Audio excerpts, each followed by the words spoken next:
So goodbye to the mainland and hello Ganghwa-do. I think I say this every time I leave Seoul, but the air is so fresh. 안녕하세요. 열으셨나요? 네, 열으셨어요? 저 에스프레소 하나랑요. 피넛버터 쿠키 주세요. 가져다 드릴게요. 네, 감사합니다.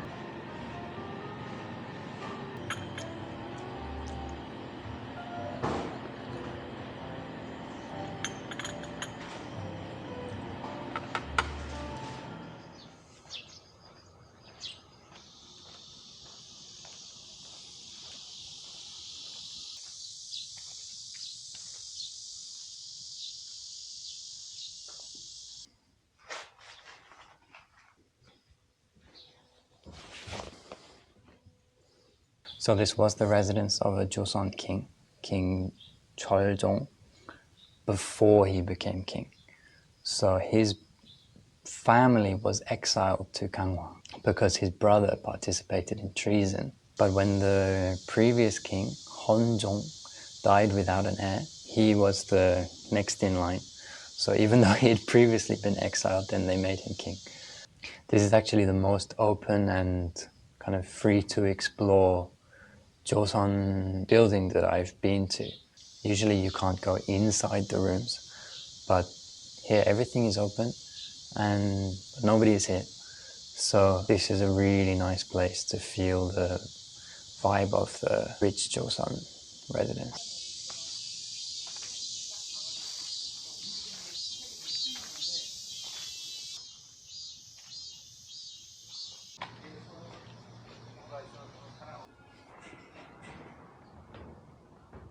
에스프레소 주실 수 있어요? 네. 7,000원입니다. 네. 감사드리고요. So this was a textile factory opened in the 30s. This factory closed down in 1958, so a little after the Korean War, and then it was abandoned. But in the last 20 years, they've renovated it into cinema and gallery and this huge cafe space.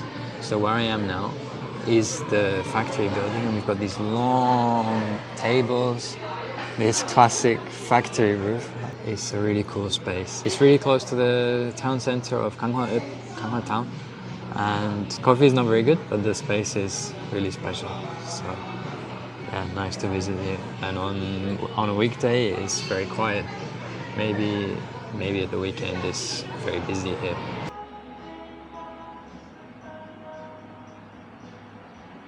I got some postcards from the souvenir shop. And you can see there are turnips. They're famous for turnips. So there's some cardboard turnips there. I asked the cashier about the textile industry here. Ganghwa-do is famous for its textile industry, and it's had this industry for like 500 years. She wasn't sure, but she said in Korea cotton does grow, but not here. But they've been making the textile products here for a long time.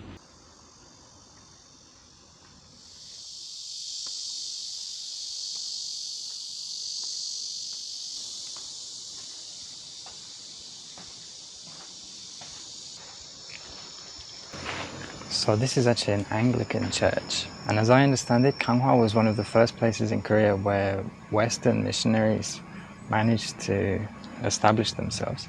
So this is actually a really special building, because most churches in Korea have been built since the 60s or so, and they're just kind of concrete brick. But this is Korean style, plus with these red bricks and then crosses on the top. I've never seen that, this traditional Korean building with crosses. So it's kind of a unique piece of history and also our colonial legacy. So I'm not that happy about it, but it's still interesting. Ah, look, I can show you the classic Korean church. Looks like this. So you see it's just a normal brick building, and then they have this like metal tower and even like plastic cross with lights in it. It looks really kitsch to Europeans, but and look how they've got this They've made the taegukgi from the Korean flag, but then they've put a cross in it.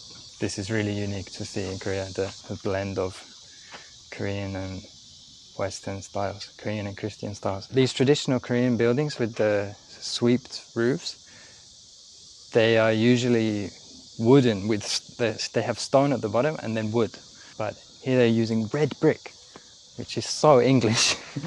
But when you go inside, suddenly it's so English church. And they ask that we take off our shoes, as in traditional Korean buildings, but of course in Europe we don't take off our shoes to go into the church.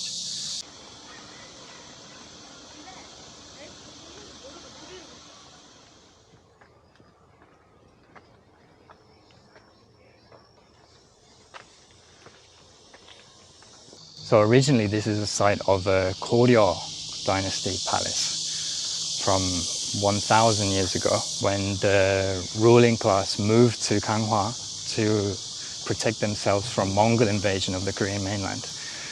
But when Koryo capitulated to the Mongols, they had to destroy this palace complex. But then during the Joseon period, they built a palace here again. As a coastal island, the strategic importance of Ganghwa has changed a lot over the centuries, where many centuries ago in the Koryo and Joseon dynasties, they were mostly threatened by land invasion. So this was a safer place than the mainland. During the Joseon dynasty, important records of the royal family were kept here in this palace complex. But when the Western naval attacks began in the 1800s, this was more vulnerable, and this was one of the first places that Japanese and French invasions took place. So this island was occupied by the French. Artifacts of the royal family that were kept here were looted, and this palace complex was burned by French. And it was one of the first places, I think it was the first modern battle between Korean and Japanese forces. And there is the first of a run of unequal treaties between Joseon and Imperial Japan was signed here. And in the same way, this seems to be much more Catholic than other parts of Korea, being the kind of original point where Western missionaries were able to establish themselves. So the historical artifacts and buildings that you can see here in Ganghwa are very different to mainland Korea. This is the east gate of Ganghwangsong Fortress, which has the same story as that palace complex, that the Koryo capital was moved here temporarily due to Mongol invasions. But as part of the peace treaty, Mongols demanded that the fortress as well as that palace be destroyed. And then in Joseon dynasty, it was rebuilt and then destroyed, and now it's been rebuilt again.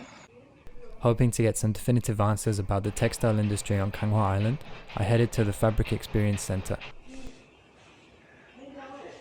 요거는 실크, 네. 비단, 누에꼬치. 요거 양단. 양단 이제 뭐 이렇게 한복 같은 거, 이불. 이것도 면화죠. 그 목화. 목화. 저쪽에가 목화꽃. 아, 여기 짤 수 있어요, 여기는? 예. 목화솜. 네. 솜. 목화솜. 이게 이제 중국에서 왔어요? 우리 저기 가서 이렇게 차 시음. 아, 야, 감사합니다. 순무차 시음. 선물. 차 시음. 여기서 안녕하세요. 네. I understood that this was some kind of tea tasting, but still with no idea what somol means, I went in to join the group that were already sitting down. 안녕하세요. 안녕하세요. 말씀 너무 잘하시네. 같이 앉으시게? 같이 오신 거예요? 아니요. 얹어서 왔어요. 네. 잘하셨네. 그렇게 하는. 네, 그런 식으로. 네. 아니야. 예의가 아닌가 싶어서. 우리끼리? 네, 반갑습니다.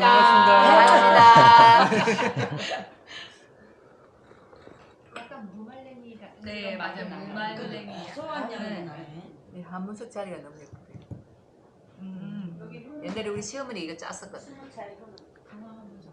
순무자. 아, 네. 아하.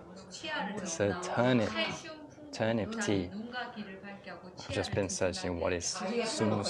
다이어트 I got it. 호흡기 관절에 네, 약간 조금 다른. It has a kind of milky cereal kind of aroma. 이제 들어오시고 맛있죠. 예, 맛있어요. 아, 그래요? 네, 네. 네. 많이 와서 우리가 마시는 거지. 안 그랬으면 또 드세요. 아, 저 드릴까요? 감사합니다. 아, 그럼 수도 한 잔 줄까요?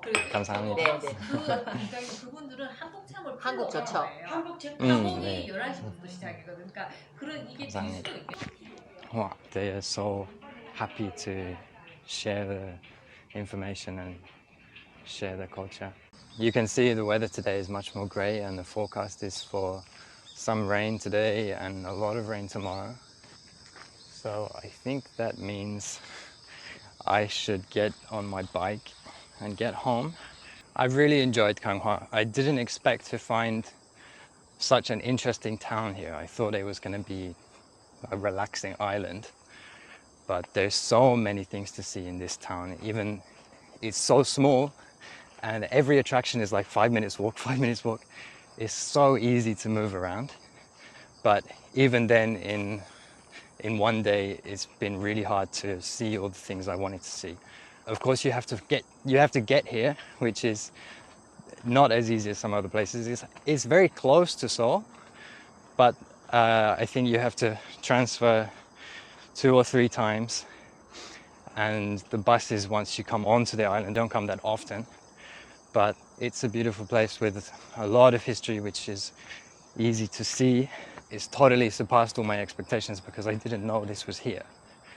So yeah, it's not a place that people really talk about visiting. You know, Korea, or if you're, as a foreigner at least, if you're visiting Korea, it's, you know, Seoul, Suwon, Busan, maybe Yeongju. But yeah, if you make a chance to come to Kanghua, it will be worth it. So yeah, I've been Tommy Travels, and this has been Kanghua, and I will see you next time. Bye! Some rain today and a lot of rain tomorrow.